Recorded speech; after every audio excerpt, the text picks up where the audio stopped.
नमस्कार दोस्तों, मैं दिलीप कुमार।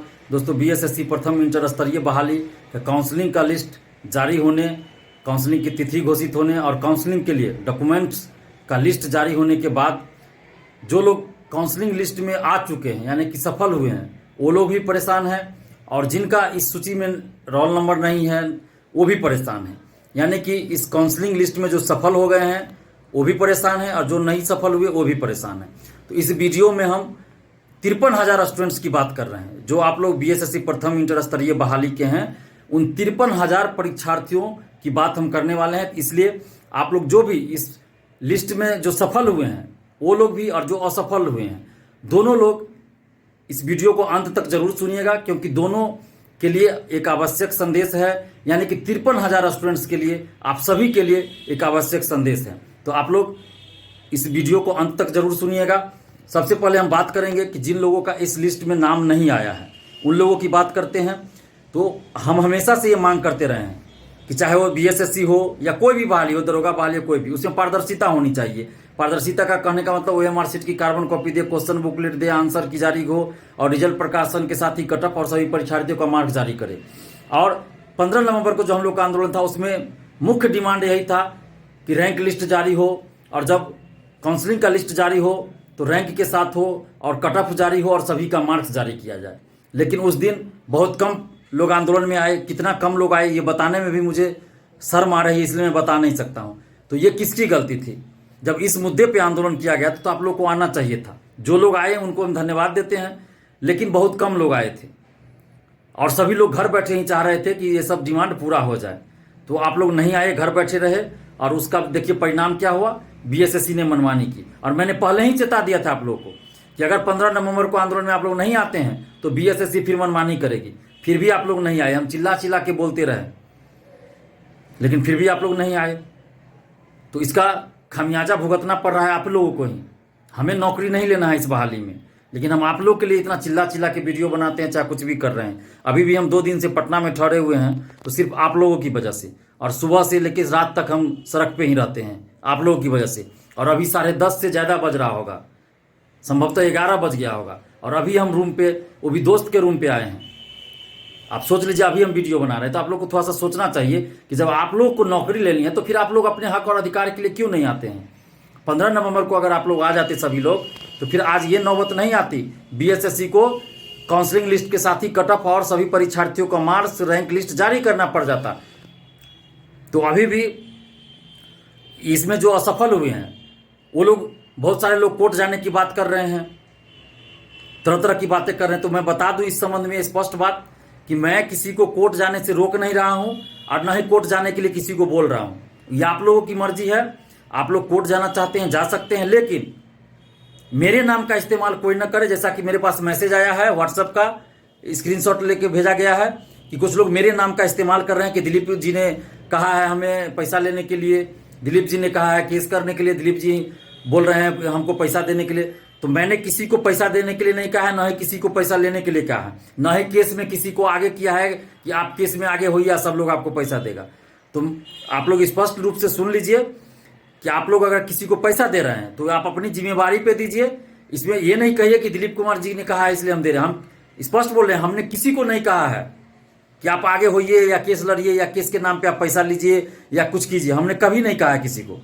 आप लोग अगर केस करते हैं तो आधार ढूंढिए, ग्राउंड ढूंढिए कि किस आधार पे केस करना है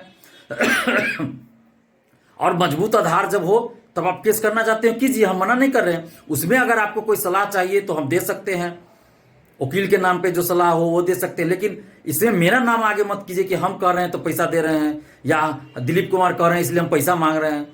तो ये सब चीज़ नहीं होना चाहिए। अगर इस तरह की कोई हरकत कोई करते हैं कि मेरे नाम पे पैसा किसी से ले रहे हैं तो हम सीधा उन पे एफआईआर करवा देंगे, क्योंकि हमको किसी तरह का बदनामी नहीं देना है और एक पैसा का न लालच हमको कभी रहा है, ना अभी है, ना आगे रहेगा।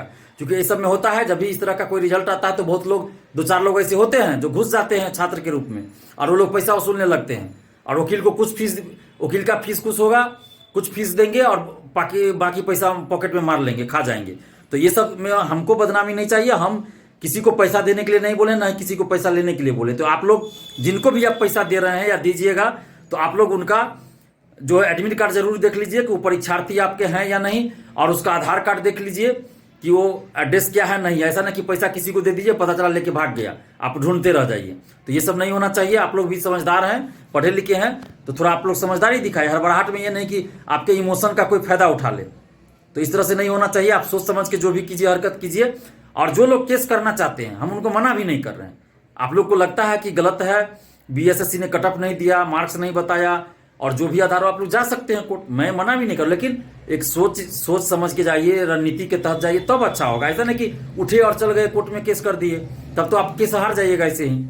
और किसी को पैसा दे दिए तो देख के दीजिए कि किस आदमी को आप पैसा दे रहे हैं, उसको आइडेंटिफाई कीजिए, उसके बाद ना आप आगे बढ़िएगा केस में। ऐसे नहीं किसी को दे दीजिए पैसा। और 10 दिसंबर को बीएसएससी ऑफिस में आना है सब आदमी को। ये आप तमाम परीक्षार्थियों के कहने पे ही ये डेट रखा गया है कि 10 तारीख को बीएसएससी ऑफिस 11 बजे आइए। ये कोई महाआंदोलन या आंदोलन वाली बात नहीं है। इसमें सभी लोग आइए और उसमें डिमांड रखा जाएगा कि कट ऑफ जारी करे, सभी का मार्क्स जारी हो, 53,000 जो स्टूडेंट है सबका मार्क्स जारी हो, और सबका और रैंक लिस्ट जारी हो, और द्वितीय यानी कि दूसरी काउंसलिंग लिस्ट जारी हो, काउंसलिंग के लिए दूसरा लिस्ट भी जारी हो, इसका भी डिमांड किया जाएगा। तो जितने भी 53,000 स्टूडेंट्स हैं सभी लोग आइए, क्योंकि ये पास और फेल वाली बात नहीं है, सभी के लिए बात हो रही है कि जो लोग असफल हो गए हैं उनके लिए भी डिमांड है कि काउंसलिंग का सेकंड लिस्ट जारी हो, कट ऑफ जारी किया जाए, और सभी परीक्षार्थियों का मार्क्स जारी हो और रैंक लिस्ट जारी हो। और जो लोग सफल हो गए हैं वो भी परेशान हैं, उनसे डॉक्यूमेंट्स जैसे मांगा जा रहा है 2014 का, तो कास्ट सर्टिफिकेट 2014 का कहाँ से लाएंगे? टाइपिंग का हो या कंप्यूटर टाइपिंग या जो भी एमएस ऑफिस जो भी हो, इस तरह का जो बात थी, तो उस समय सिर्फ पूछा गया था कि इसका नॉलेज है यस या नो। उस समय सर्टिफिकेट मांगा नहीं गया था। और अब जो इसे सर्टिफिकेट मांगा जा रहा है, कास्ट सर्टिफिकेट 2014 में ऐसा नहीं था विज्ञापन में कि 2014 जिस दिन आप फॉर्म भर रहे हैं उससे पहले तक आपका बना होना चाहिए, ऐसा नहीं मांगा गया था। सिर्फ शैक्षणिक योग्यता के बारे में ऐसा जिक्र था। तो इसलिए अभी अगर अचानक से कह दिया जाए कि 2014 का बना हुआ या 2014 से पहले का बना हुआ कास्ट सर्टिफिकेट चाहिए, तो कहाँ से लाएंगे आप लोग?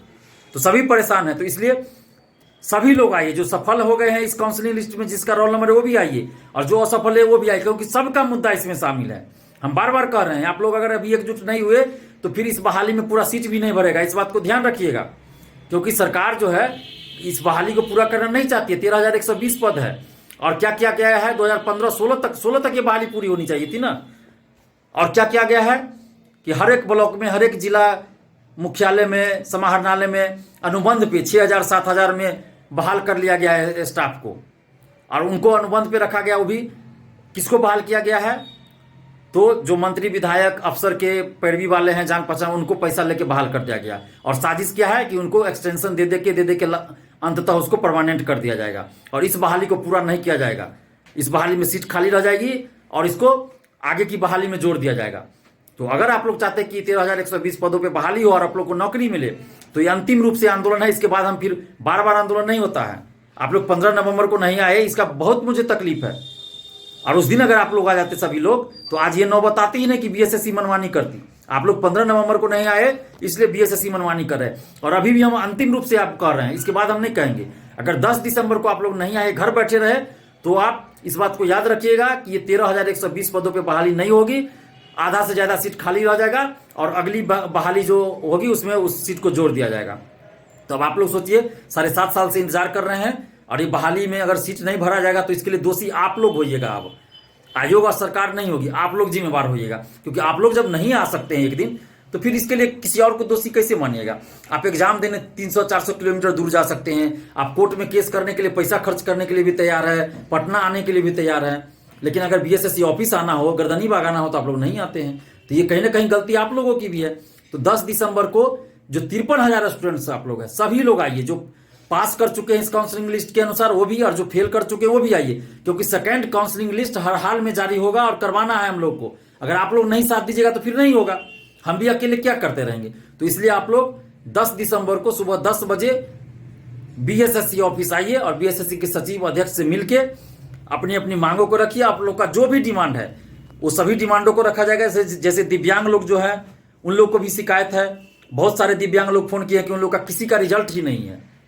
तो अब दिव्यांग कैटेगरी में रिजल्ट दिया गया है या बीएसएससी ने छोड़ दिया, ये भी संदेहास्पद बात है। तो ये तो बीएसएससी ऑफिस में जाके ही पता चलेगा। तो इसलिए सभी लोग आइए, जो 53,000 स्टूडेंट्स आप लोग हैं, चाहे किसी भी कैटेगरी के हैं, आप लोग सभी लोग आइए। पास फेल से मतलब नहीं है, सभी का मुद्दा इसमें शामिल है। और 10 दिसंबर को अगर आप लोग नहीं आते हैं, तो फिर इसके बाद फिर कोई आंदोलन मैं नहीं करने वाला हूं।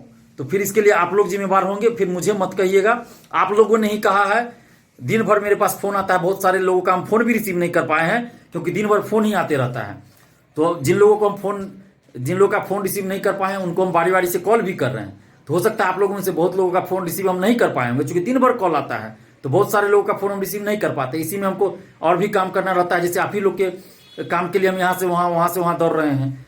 तो जिन लोगों का भी कॉल रिसीव नहीं कर पाए उसके लिए हम माफ़ी भी चाहते हैं, और हम बारी बारी से कोशिश करेंगे सब लोगों को कॉल कर लें। बाकी आप लोग सभी लोग 10 दिसंबर को सुबह 11 बजे बीएसएससी ऑफिस आइए। अगर आप लोग नहीं आते हैं तो ये आप लोग की गलती होगी, फिर आगे से आप किसी और को दोषी मत ठहराइएगा। धन्यवाद, जय हिंद।